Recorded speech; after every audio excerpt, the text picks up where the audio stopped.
When I first started my YouTube channel, I wanted to set mine apart by making my own music for it.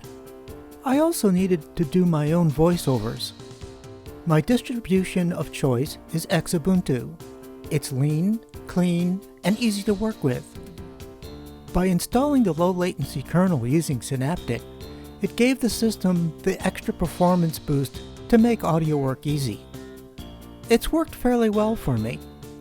I settled on the following programs to achieve this goal: Audacity for voiceovers, Kdenlive for video, and LMMS for music creation. Although all of these programs were available in the software store, LMMS and Kdenlive were a bit out of date. So I downloaded the latest versions from their respected websites. However, to make the stock Xubuntu system work better with audio, I installed the low-latency kernel. Here's the procedure. Go to the software store and install Synaptic. Then search for low latency and install the low latency package. After you reboot, you'll be running the low latency kernel and you're ready to roll. This is the way I've been doing my channel, and it's worked fairly well for me. I've installed a few other programs, like Wine to power the VSTs in LMMS, and a few others that I found useful, but these three are my major media production programs. However, Ubuntu Studio is a multimedia distribution already set up with a low-latency kernel, and comes with lots of audio, photographic, and video applications pre-installed. Let's give Ubuntu Studio a whirl. We'll be installing 20.04. This is my media production machine, the Black Rose.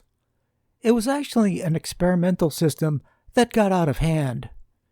It has an Intel i5 3470S running at 2.9 GHz, 8 gigs of DDR3 memory, an SSD, and an Asus sound card. For graphics, we have an NVIDIA GTX 750 Ti. For extra low-end goodness, I installed Xubuntu Studio on the old Vostro 200. The Vostro has an Intel Core 2 Duo clocking at 3 GHz, 8 gigs of DDR2 memory, and an SSD. It also has an older all-real audio card because it just sounds better than the onboard audio. For video, there's an NVIDIA GT 730 graphics card. It also dual boots into Xubuntu 18.04 with a low-latency kernel on a hard drive. As you can see, neither system is a media creation powerhouse, but I've used both to create music, graphic, and videos for my YouTube channel. You don't always need the fastest, best systems if you're willing to work around the limitations of your hardware. And just for comparison, we have the Krager, running a quad-core Q9400 with 8 gigs of memory and an NVIDIA GTX 660 video card. We'll have Xubuntu 20.04 with a low-latency kernel installed. So I'll have both my Xubuntu system and Ubuntu Studio systems handy.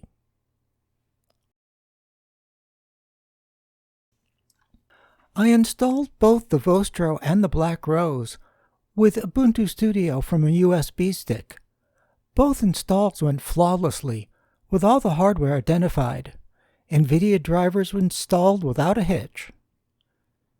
As a side note, I was really pleased to have Ardour working out of the box. It hasn't worked for me directly from the main Ubuntu repositories. Audacity is Audacity. It worked fine in all my systems, as it usually does, although the version in Studio was older than I expected. Kdenlive was also an older version. Since I know there's been some updates recently, I opted to download the latest from their website.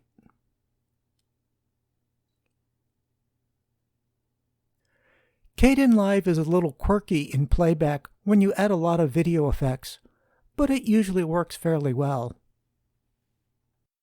I was shocked and disappointed to discover that the stock Studio LMMS did not have support for VSTs. So I went to their website and downloaded their latest version. With Wine installed, my VSTs were now working without a hitch. So even though the programs I normally use came pre-installed, for best results I had to download newer versions of them. Even worse, when I attempted to export my LMMS project to either a WAV or an MP3 file, the program would crash. It would export the file, then it would hang. Even after killing the program in Task Manager, the audio system was followed up. No other audio application would work correctly. Only a full reboot would fix the problem. If I deleted the VSTs and imported the project into stock LMMS, it would properly export the file without locking up the system. This happened in both the Black Rose and the Vostro. Transferring everything to the Krager running Xubuntu, the project plays back and exports flawlessly even with the VSTs. I'm beginning to suspect there's some interaction with Wine or the VSTs that caused the studio team to drop VST support in their version of LMMS. This is disappointing. I mostly use sound fonts for my compositions with a few VSTs for extra flavoring. Although I could replace the VSTs with sound fonts, I like to have the VSTs because they just sound different and I like having the extra sound palettes. In addition, when I attempted to screen record the updated LMMS during playback, I would get video but no audio. Screen recordings with stock Studio LMMS records both audio and video. But what if you wanted to step outside the standard Linux audio programs? Reaper runs on Linux, and it has a generous trial system. So let's load it up on Ubuntu Studio. Although Reaper is experimental for Linux, it just adds to the fun. I noticed they still supported a 32-bit version, which is nice for lower power rigs. There's even a Raspberry Pi version to download. We'll evaluate the 64-bit version in Ubuntu Studio. After adjusting the output from jack to ALSA, I imported separate wave tracks from LMMS into Reaper without an issue. And it plays back just fine. After rendering the 13 tracks to stereo, I was able to play it back in Audacity. I had to shut down Reaper to get it to play back in Audacity, but that's not an issue for me. So basic functionality in Reaper is confirmed. I've performed similar experiments with Xubuntu, so I know running Reaper in Linux isn't an issue. I haven't tried any of the effects. Perhaps I'll experiment with them after I get more Reaper training under my belt. And to be honest, I like the layout of Reaper better than Ardour. So there you have it. Modded Xubuntu or Ubuntu Studio can give you audio happiness in Linux. Since I prefer using LMMS for composition work, I'll probably stick with modded Xubuntu. It doesn't get cranky with VSTs or exporting from the newest versions of the program. If you want to just kick the tires in Linux media work, try Ubuntu Studios and get all the goodies in one shot.